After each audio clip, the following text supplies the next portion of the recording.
So yeah, we're back again for another episode of this channel. Bali bago tayo mag-start, gusto ko lang paalam sa inyo na legit na yung mic ko. Yan, legit na po siya, kaya hindi natin problema yung audio natin. Yan. Bali, I am ready once again for another scary reaction video right now. Tagal-tagal din mula nung huli ako nag-upload, kaya start na tayo. I don't want to really waste your time, so let's do this. It's no stuff ever. Movies based on true events. Nightmare on Elm Street. In the Nightmare on Elm Street film series, horribly burned murderer Freddy Krueger invades the dreams of his unsuspecting victims and kills them in their sleep. Freddy Krueger. Which then causes them to die in real life. So, bali, this movie is actually based on true events. Turns out the idea of someone's death being caused by a nightmare is not fictional. So, this is Freddy Krueger. Nightmare on Elm Street was inspired by a very real news story.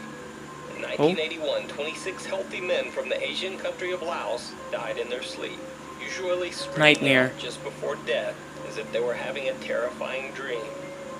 Doctors and scientists couldn't understand what had caused the deaths or why the condition only affected Laotians. So, bali yung story ng movie is parang merong something na sumasakop sa kanila through nightmares. Yan, si Freddy Krueger kung tawagin. Hinahunt niya lahat ng mga taong involved. Yan, yung mga taong involved lang sa kung ano yung merong issue sa kanya. Physicians began to label the deaths as, quote, nightmare death syndrome. Okay. While studying the strange nightmare death syndrome, Professor Shelley Adler was told by one Laotian man, quote, when Laotians don't worship properly, then the spirits of their ancestors don't want to protect them. That's why the evil spirit is able to come and get them. So, bali, Freddy Krueger stands for evil spirit, then meron silang sinasabing protector, yung mga ancestor spirits nila na nanggaling pa sa ocean. Then, once na hindi nila na-worship yun, magkakaroon ng pagkakataon si Freddy Krueger or yung mga devil or evils na sakupin yung bayan nila. Child's Play. Child's Play Chucky. series of movies is about a serial killer who uses Haitian voodoo to possess a child's toy. So, bali movie ito, napanood ko ito ng maraming beses eh. Bali, mga sequels na napanood ko na rin eh. Bali, meron siyang bagong release ngayon, is yung 2020 version, na hindi na siya galing sa sumpa. Na-develop na si Chucky through parang reprogramming. Yan. A doll named Chucky. It soon becomes apparent that Chucky is not your ordinary doll as he begins to terrorize the family. Hi, my name is Chucky. Well, the story of Chucky the Possessed Doll was inspired by the story of Robert the Doll. Robert the Doll was given to Robert Eugene Otto as a boy. One rumor said that the doll had been given to Otto by a Haitian maid who disliked the family and cursed the doll. Lumayo na yung kwento ng bagong sequel ng Chucky na 2020 kasi dati is Possessed Doll. Kumbaga parang may binasihan sila which is ito si Robert the Doll. Tapos pagdating ng 2020 is parang robotics na siya si Chucky. I know this one. As a boy, Otto could often be heard talking to the doll, always referring to Robert as if he were real. He's the boy. Visitors to the house claimed to hear small footsteps coming from the attic where Robert was kept. May actual footage The siya. doll would often be found in a different room with no explanation as to how it got there. Otto kept the doll until his death. They tell that the doll is Robert the possessed. doll now resides in East Robert the Doll is like Annabelle. They are all possessed. Possessed dolls kung tawagin. Martell Museum in Key West, Florida. The museum receives hundreds of letters about the doll every year. Dear Robert, But they don't come from ask you. fans. Picture. In fact, the letters are Regrets. usually written apologies to Robert the doll. Oh my god. The writers claim that after Visit. visiting the museum and either laughing at or making fun of Robert, they experienced horrible bad luck, including accidents and bad health. They believe that they have been cursed by the spirit of Robert the doll. Kaya ikaw, kung pagkatawanan si Robert, curse ka niya. In this Don't clip try to taken laugh in the at Robert. museum, many believe that Robert can be seen blinking on camera. This was not noticed by the original poster of the video. It was actually later pointed out by observant YouTube commenters. Is this true? He actually blink. The Hills Have Eyes. The Hills Have Eyes is about a group of cannibalistic mutants living in the Nevada Parad ko desert. na to eh. They murder and feed on any travelers unlucky enough to pass through their hillside home. Parang wrong Well, turn. the actual origin of this story doesn't come from the hills of Nevada. It comes from the hills of faraway Scotland and the gruesome tale of Sawney Bean and his clan.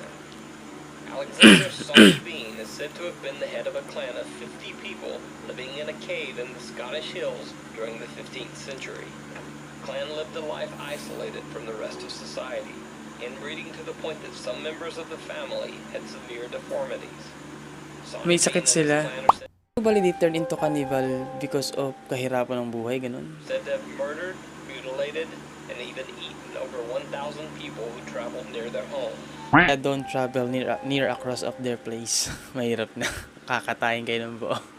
More like wrong turn The clan talaga. was finally captured by a posse sent out by King James VI of Scotland. Allegedly, the entire clan were taken to Glasgow and Leith, where they were severely tortured and then executed for their crimes. Some believe the tales of Sawney Bean to simply be 15th century legend, but actual written accounts of the Oh my clan God. and their crimes do exist. Mga cannibal nga sila. Psycho, Texas Chainsaw Psycho, Massacre, Texas Chainsaw Massacre, plus and Silence of the Lambs. Silence of the Lambs. I also watched the sequel of this one. Chainsaw Massacre 1, 2, 3, yata. Hindi ako sigurado.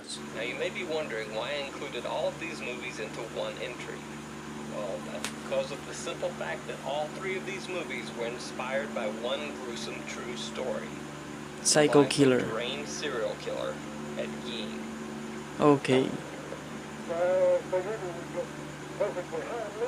So this is the real footage of the killer.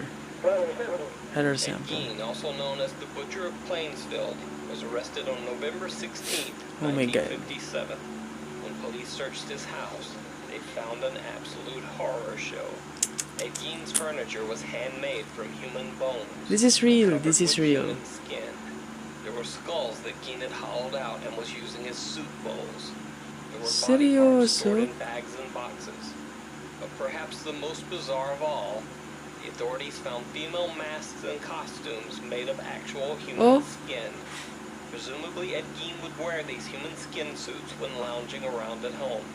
When questioned, Gein said that he had started building his, quote, woman suit after his mother's death because he wanted to become his mother. Totoo pala ito Ed Gein nangyari. was deemed mentally unfit to stand trial and died in an insane asylum years later.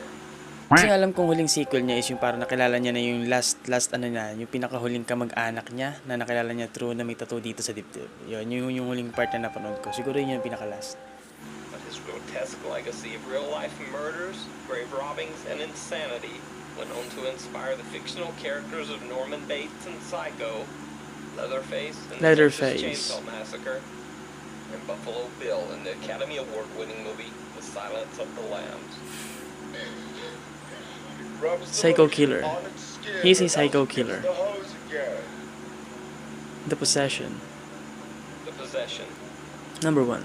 The 2012 horror movie The Possession might not be as popular as some of the other titles on this list, but the true story behind the movie might be one of the creepiest tales of all. The Possession movie is about a young girl who gets an antique box that is haunted by an evil spirit. Turns out the ancient case is called a Hindi ko Dybbuk napapanood box to. and is used to trap demons, keeping them locked Ay, inside. napanood ko na pala to. Well, the real-life story of the Dybbuk box came straight from the internet, or more specifically from the online auction site So this eBay. is real. An antique collector named Kevin Manis offered a wine cabinet for sale. The box is Claiming legit. that the wine cabinet was purchased from the estate of a deceased 103-year-old Polish woman Seryoso? and carried a horrible curse of an evil spirit. He said he wanted to get rid of the Dybbuk box after many strange misfortunes had befallen him and his family, including his mother having a stroke after he had given her the cabinet as a gift. While the box was in his home, Kevin claimed to have violent nightmares from which he awoke with scratches and bruises. Maling desisyon. Later, he even claimed to have seen, quote, strange dark creatures lurking around his home. Nakakatakot. Now, as weird of a sales pitch as that might be for an eBay item, apparently someone did want the Dybbuk box. Oh, may bumili pa rin. Kevin Manis sold the cabinet to a student named Iosif Nietzsche. However, Nietzsche put the box back up for sale on eBay only 8 months later, after he and his roommates began having bad luck and nightmares similar to the ones Kevin May Manis something had. talaga sa box. May something sa The box. Dybbuk box was then bought by Jason Haxton. Haxton claims that after owning the box, he began to break out in welts and hives, and even occasionally coughed up blood for no reason. Seryoso? Haxton says that eventually he just decided to seal the Dybbuk box inside a metal container and bury it in an undisclosed location. He Tama. has never told anyone where he buried the Dybbuk bones. Thanks for watching. So, bali dyan na nga nagtatapos ang episode natin ngayong araw. Bali, if you want to be updated sa mga sasaguhin ko pang contents, bali, i-encourage ko kayo mag-subscribe sa channel ko. And also, don't forget to put a like and comment para ma-notice ko agad kayo. Bali, maraming salamat. My name is Carlos and you're watching to my YouTube channel, Carlos Juan. Bye-bye!